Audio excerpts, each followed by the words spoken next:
Bismillahirrahmanirrahim.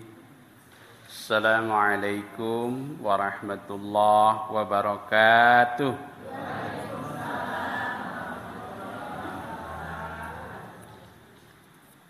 Alhamdulillahillazi arsala rasulahu bilhuda wa dinil haq liyuzhirahu 'alad dini kullihi walau karihal musyrikun. Salatullahi wa salamuhu ala rasulillah wa ala alihi wa ashabihi wa mawalah. La hawla wa la quwwata illa billah, amma ba'du. Faqala ta'ala fi kitabihil karim, a'udzu billahi minasy syaithanir rajim. Bismillahirrahmanirrahim. Ya ayyuhallazina amanu istajibu lillahi walirrasul idza da'akum lima yuhyikum wa'lamu annallaha yahulu bainal mar'i wa qalbihi wa annahu ilaihi tuhsyarun. Sadaqallahul azim. Jamaah sekalian, jamaah salat maghrib dan isya ya, Masjid Asy-Syifa yang dirahmati Allah. Pertama-tama mari kita memanjatkan puji syukur kehadirat Allah Subhanahu wa taala atas limpahan rahmat berkah, terutama hidayah dan taufiknya. Pada malam ini kita dapat berjumpa kembali di majelis ini. Mudah-mudahan semuanya sehat walafiat dan kita selalu ada dalam curahan rahmat, berkah serta lindungan Allah Subhanahu wa taala. Salawat dan salam semoga senantiasa Allah curahkan kepada panutan agung, junjunan alam, Rasulullah sallallahu alaihi wasallam beserta keluarga dan para sahabatnya. Jamaah sekalian, dalam kesempatan pengajian kita malam ini, kita akan mencoba membahas satu ayat di dalam kitab suci Al-Quran, yaitu surah An-Nur ayat 35. Surah An-Nur ayat 35. Saya coba berikan judul dengan ayat ini, yaitu Jalan Menuju Pencerahan. Baik, sebelumnya mari kita baca bersama-sama. Mudah-mudahan nanti di rumah akan diulang kembali bacaannya, murojaahnya ya, sehingga dengan seringnya kita mengulang bacaan ayat ini, insya Allah kita akan menghafalnya ya. Silahkan diulang ya. A'udzu billahi minasy syaithanir rajim. Mangga.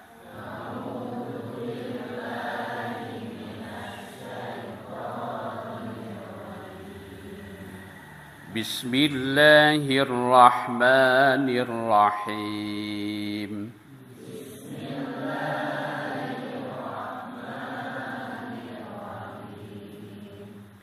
Allahu nurus samawati wal ardh.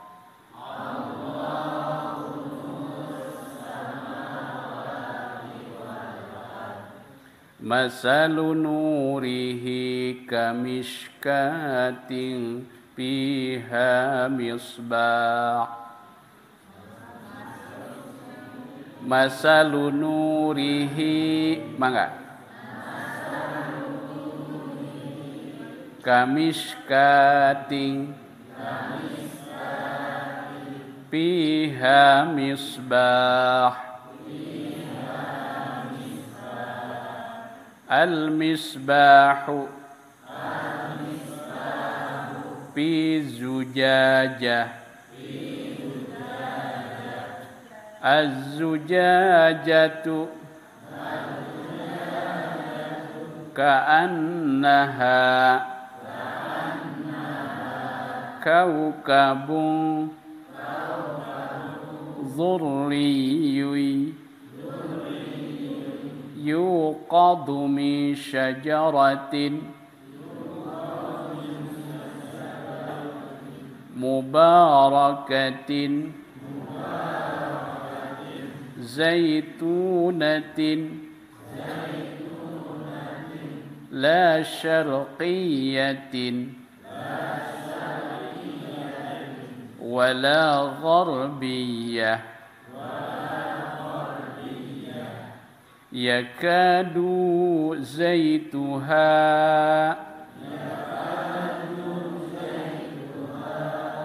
yudhi'u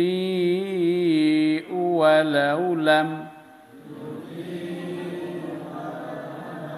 tamsashu nar nurun ala nur yahdillahu linurihi man yasha wa yadribu Allahu al-amsala linnas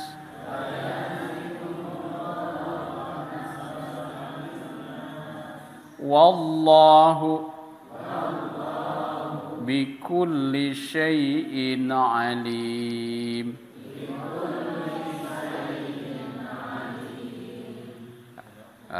Sadaqallahul azim. Lumayan kan? Ya sedikit berkenalan lah dengan surah An-Nur ayat 35. Insyaallah ku sering mangkege kenal gitu mau. Jalani aja dulu nanti juga sampai gitu. Allahu nurus samawati wal ardh masalu nurihi kamishkatin fiha misbah al misbahu fi zujajah az-zujajatu ka'annaha kaukabu dhurriyyun yuqadu min syajaratin mubarakah yuqadu min syajaratin mubarakatin zaitunatin la syarqiyatin wala gharbiyah yakadu zaituha yudhi'u walau lam tamsashu nar nurun ala nur yahdillahu linurihi man yasha wa yadribu Allahu al-amsala linnas wallahu bikulli syai'in alim. Sadaqallahul azim. Allahu ari Allah pami diterjemahkan bahasa Sunda mah gitu. Dilogatan ku bahasa Sunda gitu. Allahu ari Allah nurus samawati cahaya langit dan bumi. Nah, eueuh mun kitu mah atuh Allah teh cahaya. Nah, sanes kitu. Hartosna teh sanes kitu maksudna teh. Allahu nurus samawati. Allah itu zu nurin gitu hartosna teh. Allah itu zu nurin sang pemilik cahaya. Allah itu adalah zat yang maha memiliki cahaya. Yahdi bihi yang dengan cahayanya itu dia memberikan hidayah. Hidayah kepada siapa? Ahlus samawati wal ardi. kepada penduduk langit dan bumi. Jadi nu dimaksud Allahu nurus samawati itu sekali lagi Allah dzu nurin. Allah zat yang maha mempunyai cahaya. Yang dengan cahayanya itu dia memberikan hidayah. Hidayah. Yang kita cari itu kan hidayah, petunjuk. Hidayah itu ya, hidayah itu secara garis besar menurut para ulama ada dua. Satu, hidayatul ammah, hidayah umum. Artinya hidayah ini dibagikan kepada semua makhluk. Selain manusia juga kepada makhluk yang lain, termasuk binatang dan tumbuh-tumbuhan. Contohnya hidayah umum itu pertama disebut namanya hidayatul gharizi, hidayah insting. Tumbuh-tumbuhan merambat sesuai dengan karakternya. Aya nu ngareuy, ada yang tumbuh melengkung, ya itu.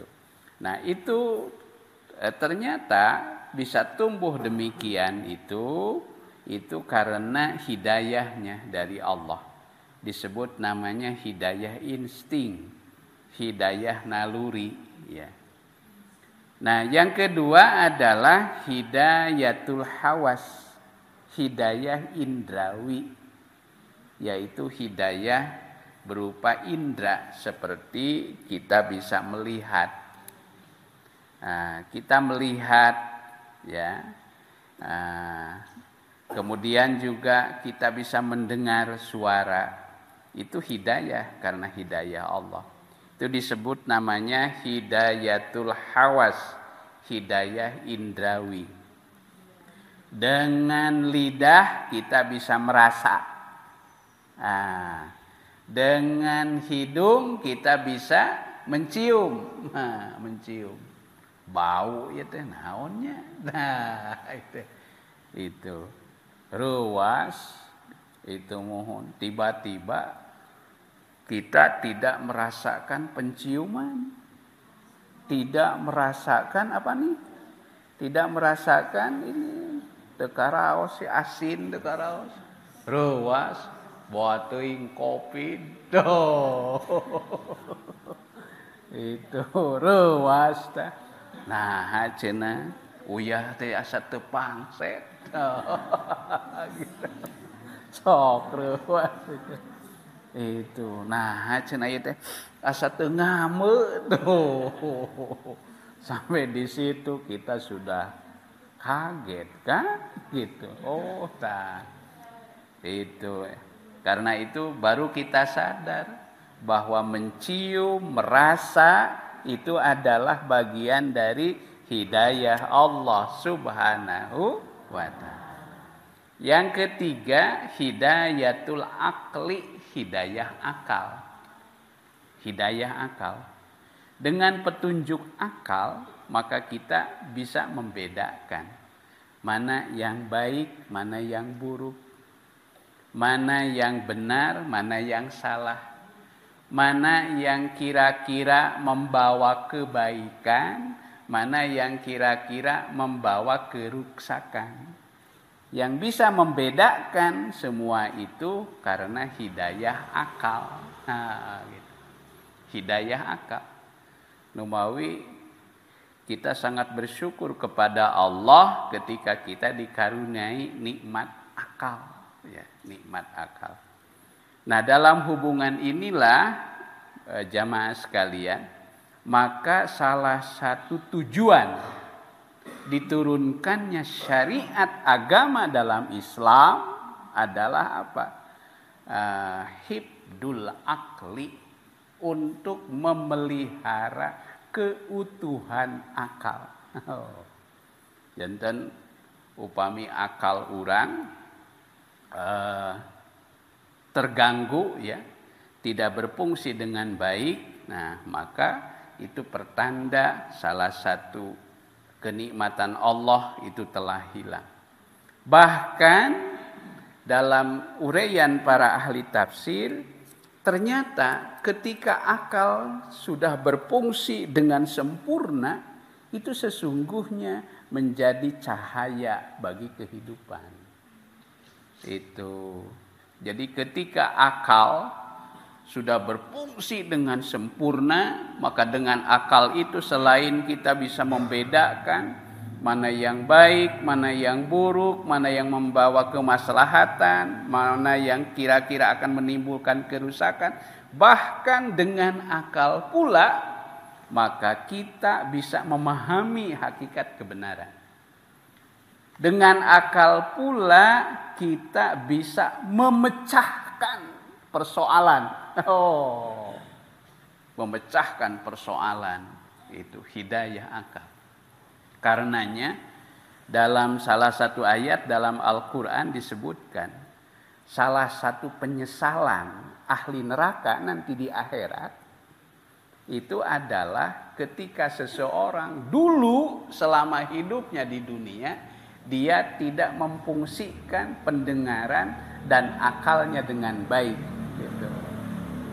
Tinggal di surat Al-Mulk ayat 21 kalau tidak salah. Di surat Tabarok. Nah, di surat Tabarok sok diaos kan ke ibu-ibu? Oh. Tabarakalladzi biyadihil mulku wa huwa ala kulli syai'in. Tinggal dina surat Tabarok, dina surat Al-Mulk pami telepat ayat 20 hiji. Aya pidauh Allah kieu. Lau kunna nasma'u au na'qilu. Seandainya dulu kami mau mendengarkan kebenaran-kebenaran, mau mendengarkan kebaikan-kebaikan, mau mendengarkan petunjuk-petunjuk dari Allah yang disampaikan melalui para rasul-rasulnya, melalui para kekasihnya. Seandainya dulu selama kami hidup di dunia mau mempergunakan akal dengan baik untuk memahami kebenaran-kebenaran, makunna fi ashabis sa'ir. Maka pada hari ini kami tidak akan berada di dalam neraka sa'ir. Jadi akal itu karunia Allah yang sangat besar itu. Sehingga dengan akal manusia bisa hidup secara sempurna. Itu berulang kali saya selalu sampaikan dalam pepatah orang Sunda ada ungkapan manuk hiber kujangjangna. Manusia hirup ku akal. Dalam kamus bahasa Inggris itu ada ungkapan terbaru namanya MacGyver.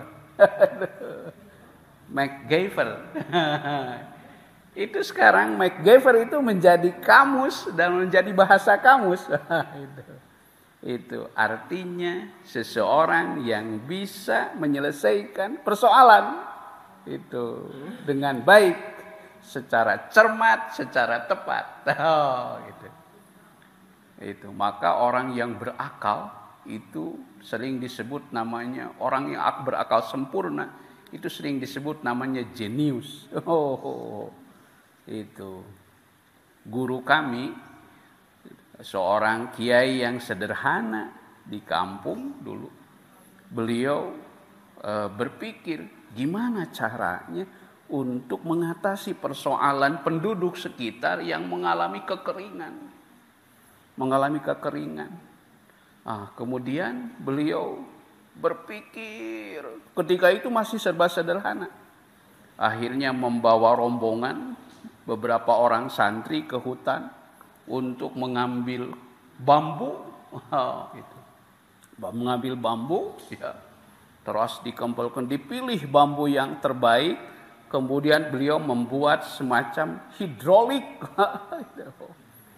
Membuat hidrolik, ya, itu pompa hidrolik dari bambu. Itu untuk dapat mengalirkan air dari sungai, dapat mengairi ke sawah-sawahnya itu. Ini. Nah, jadi inilah fungsi akal.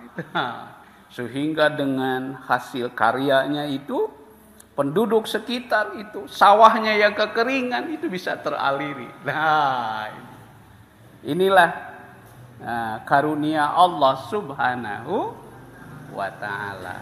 Jantan akal itu dengan akal. Maka dalam kitab suci Al-Quran ada satu golongan yang dipilih oleh Allah.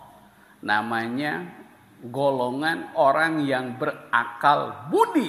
Nah, sudah bisa menggabungkan antara unsur potensi akal yang sempurna dengan kekuatan moral. Akal budi disebat dina Al-Quran naminate ulul albab. Nah namina Bu? Itu mohon. Innama yatazakkaru ulul albab. Nah, share ayat lagi. Inna fi khalqis samawati wal ardi wa ikhtilafil laili wan nahar la ayatin li ulil albab. Ulil albab itu adalah satu golongan, dalam tafsir disebutkan zawil uqul as-salimah. Orang yang mempunyai akal yang sempurna. Wah, subhanallah. Nah, inilah. Itu teh hidayatul akli. Hidayatul akli. Yang keempat, hidayatud din. Hidayah agama. Petunjuk agama. Upami petunjuk agama, apa bedanya dengan petunjuk akal? Kalau petunjuk agama, sumbernya adalah wahyu. Naon Pak? Wahyu.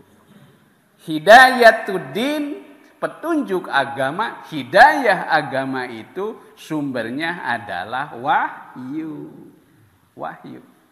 Maka dengan petunjuk wahyu itulah seseorang akan hidup sepenuhnya berada dalam bimbingan Allah Subhanahu wa ta'ala. Inilah yang membedakan antara kita manusia biasa dengan junjunan kita Nabi Muhammad sallallahu alaihi wasallam. Nabi Muhammad digaransi ku Allah dina Al-Qur'an. Ma gowa sohibukum wa ma dhalla. Itu tidaklah kacau sahabatmu itu dan tidak sesat. Wa may yantiqu anil hawa, dan ia tidak pernah berbicara berdasarkan hawa nafsu. In huwa illa wahyu yuha, kecuali berdasarkan wahyu yang disampaikan kepadanya.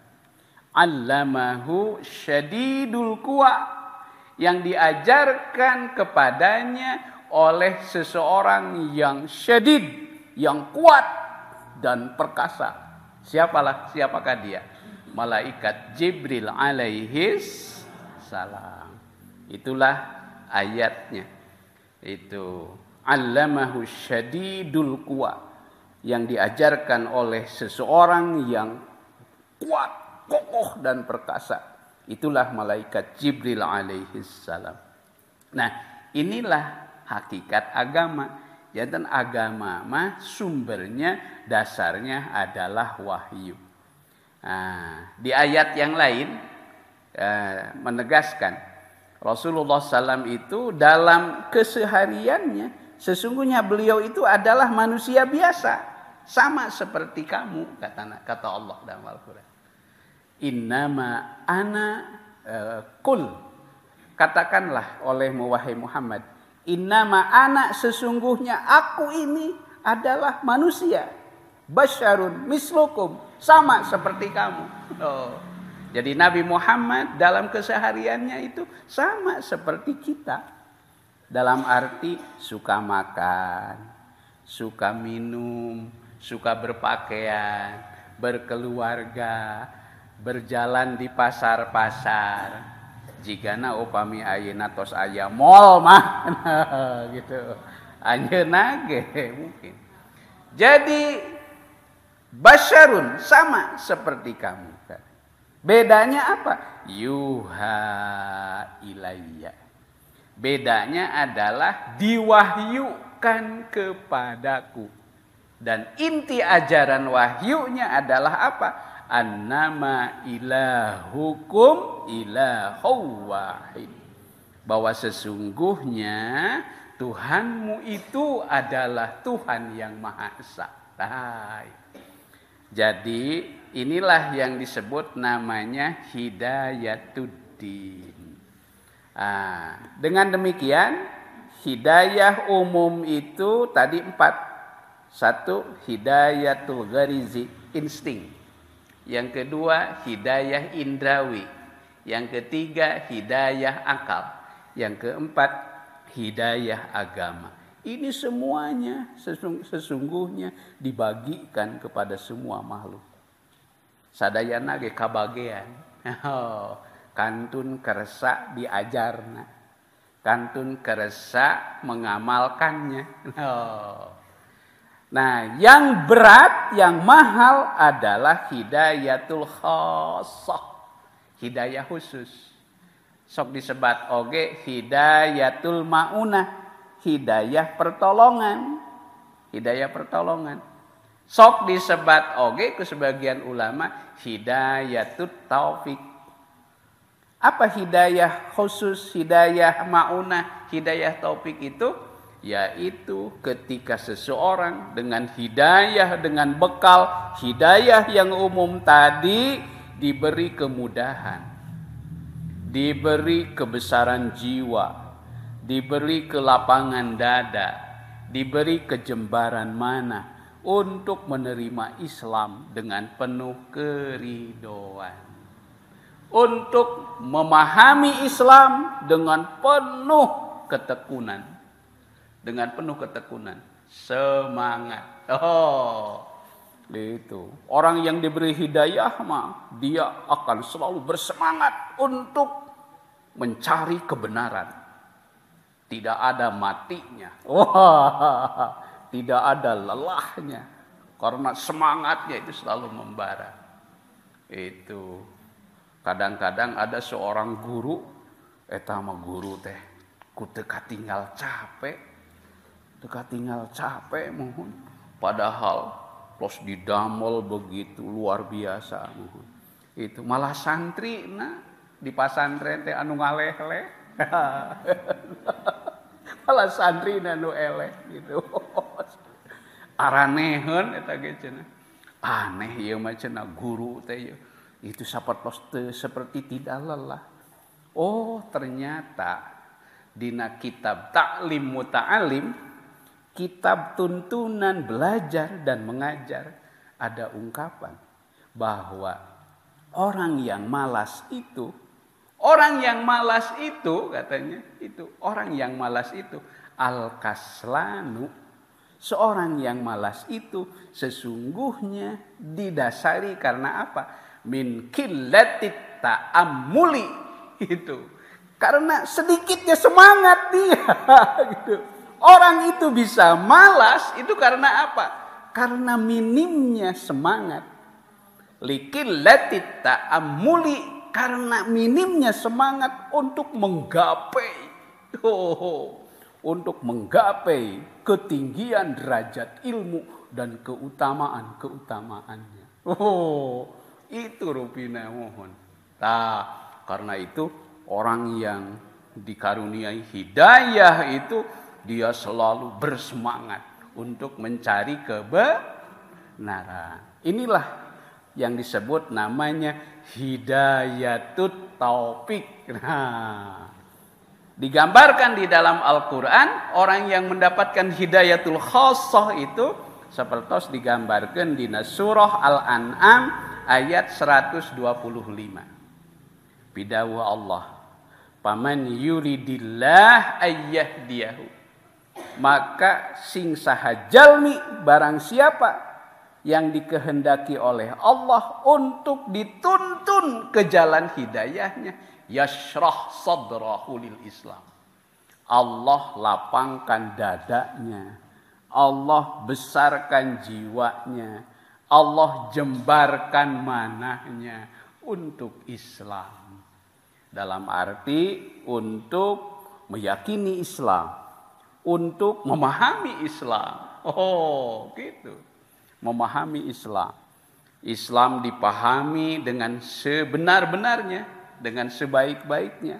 Oh, karena itu dalam hadis dikatakan salah satu ciri seseorang yang dikehendaki oleh Allah menjadi orang yang baik, maka dia akan dituntun untuk semakin paham terhadap agama.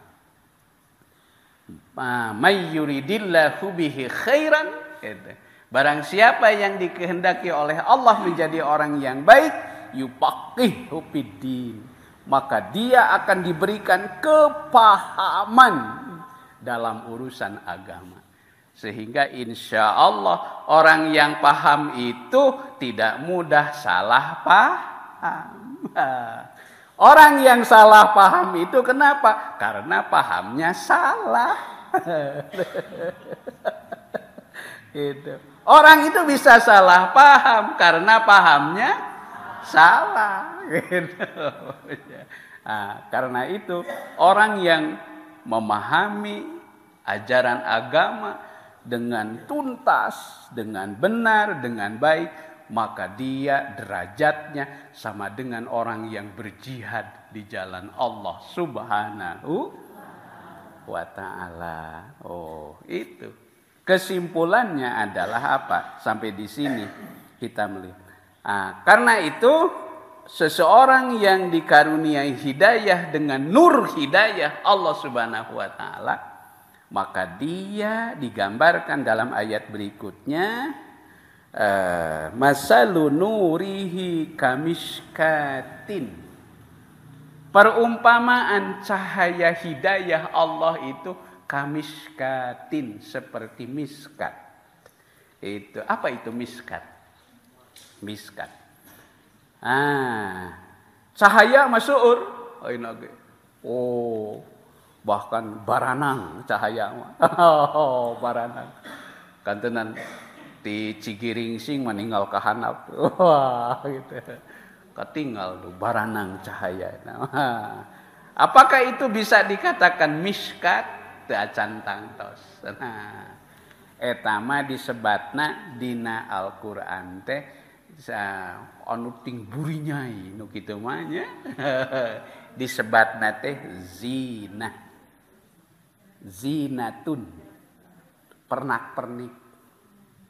Pernak-pernik. Saur bahasa ibu-ibu mah buricak, burinom. Eta mah zina. Salah satu pesona dunia itu adalah zina. Zina. Itu. Salah satu pesona dunia itu adalah zina. Maka Allah menciptakan dunia ini sebagai zina. Inna ja'alna ma'alal ardi, sesungguhnya kami jadikan apa yang ada di permukaan bumi zinatan laha, sebagai perhiasan baginya. Untuk apa? Linabluwahum, untuk menguji mereka manusia. Ayyuhum ahsanu amala, siapakah yang paling baik amalnya. Itu yang paling baik amalnya. Jantan urang kade tekengeng waka boronyoy. Tekengeng waka boronyoy ku pernak-pernik sur cahaya eta. Kontenan pane bade pergantian tahun mangahaja eta mah. Cahaya teh diantos-antos. Wah, itu. Yang disebut nur hidayah Allah bukan seperti itu. Tapi digambarkan kamiskatin, seperti miskat. Apa itu miskat? Digambarkan miskat itu adalah lubang. Lubang yang ada di dinding tapi tidak tembus ke sebelahnya. Itu miskat. Nah, kamiskatin, seperti miskat. Piha misbah, di dalam miskat itu ada pelita. Pelita itu tersimpan di dalam kaca. Kacanya itu sendiri sudah bening sekali. Bening sekali, ya, mengkilap. Itu dzurriyun yuqadu. Al-misbahu fi jujajah. Aj-jujajah tu ka'annaha kaukabun. Kacanya saja itu sudah gemerlap seperti bintang gemintang. Dzurriyun, bersinar, bercahaya. Ya. Bahan bakarnya terdiri dari apa? Bahan bakarnya terdiri dari minyak. Minyaknya itu sendiri terbuat dari satu jenis pohon, yang pohonnya itu hanya tumbuh di satu tempat yang mendapatkan sinar matahari yang seimbang. Pagi hari mendapatkan sinar dari timur, petang hari mendapatkan sinar dari barat. Karena itu tumbuhlah pohon itu secara sempurna. Namanya pohon zaitun. Zaitunatin la syarqiyatin wala gharbiyah. Yakadu zaituha. Minyaknya saja hampir bersinar. Walaupun belum disentuh dengan api. Maka jadilah ia cahaya di atas cahaya. Nurun ala nur. Itulah gambaran miskat. Tapi yang menarik juga adalah apa? Saya telaah lebih seksama. Miskat itu ternyata juga semula berasal dari kata syakwa yasku. Syaka yasku. Apa itu syaka yasku? Syaka yasku itu artinya mengeluh. Mengeluh. Kita suka mengeluh? Suka. Osok curhat? Osok. Kasaha curhat? Ka Allah. Allah. Gening sok aya di medsos. Setiap orang pasti punya masalah dalam hidupnya. Pasti semua orang punya masalah. Dan dia ingin mengungkapkan suasana batinnya itu kepada orang lain. Nah, bagaimana ia mengungkapkan suasana batinnya, perasaan jiwanya kepada orang lain, itu disebut namanya syaka yasku sakwan dalam bahasa Arab itu. Syaka yasku sakwan. Hatta para nabi itu punya masalah. Ibu kabayangkeun teu bapak-bapak kabayangkeun ku ibu-ibu. Nabi Yakub alaihissalam.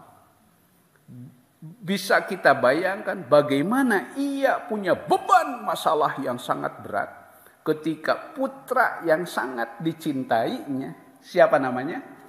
Yusuf alaihis, diculik kusaha ku wargi-wargina, terus dikunclungkeun ka mana? Ka sumur. Ia kehilangan jejaknya sampai tidak ketahuan. Nabi Yakub menanggung beban sepanjang hidupnya. Ia hanya berkata, Nabi Yakub teu pernah nyarios kanu sanes. Nabi Yakub hanya berkata, innama asku basi.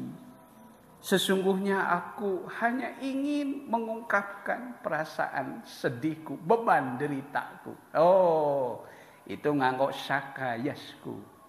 Karena itu kesimpulan pertama, wios ieu mah bakal serial. Engke wios engke sasi payun mudah-mudahan di pasihan yusanya. Urang to be continue we gitu.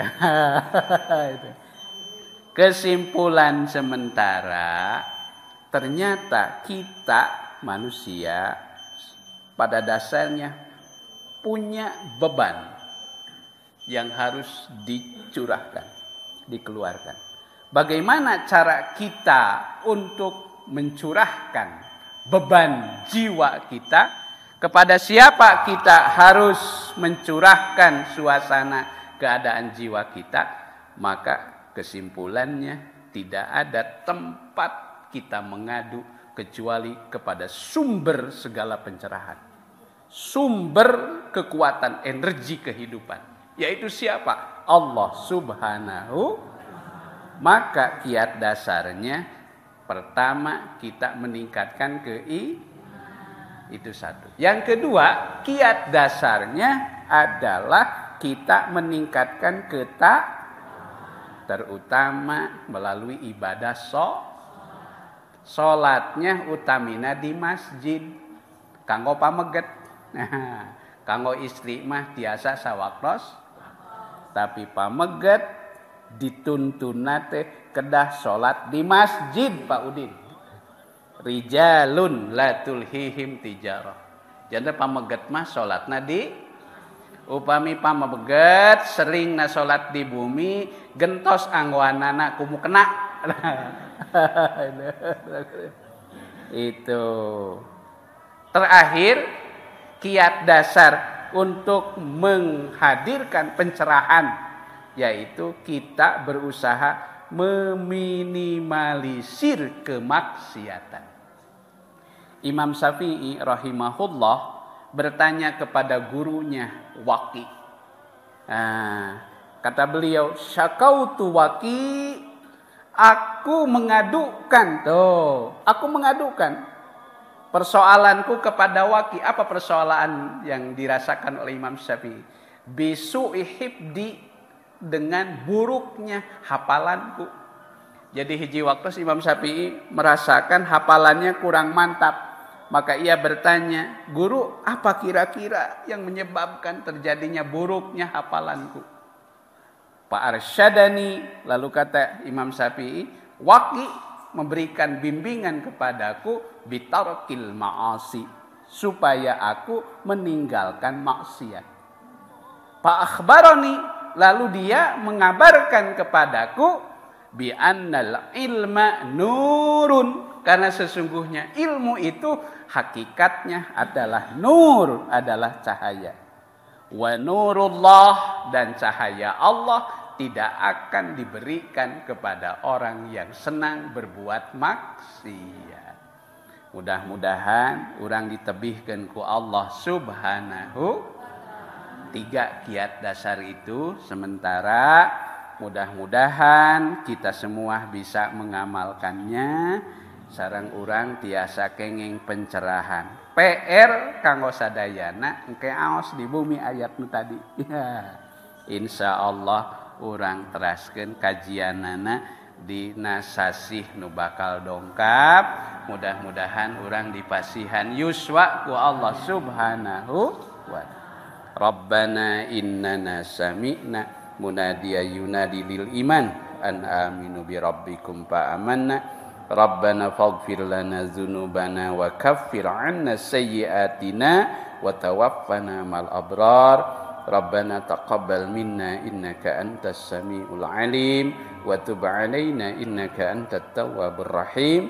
Rabbana atina fid dunya hasanah wa fil akhirati hasanah wa qina adzabannar. Wa sallallahu ala nabiyyina Muhammad wa ala alihi washabihi wasallam.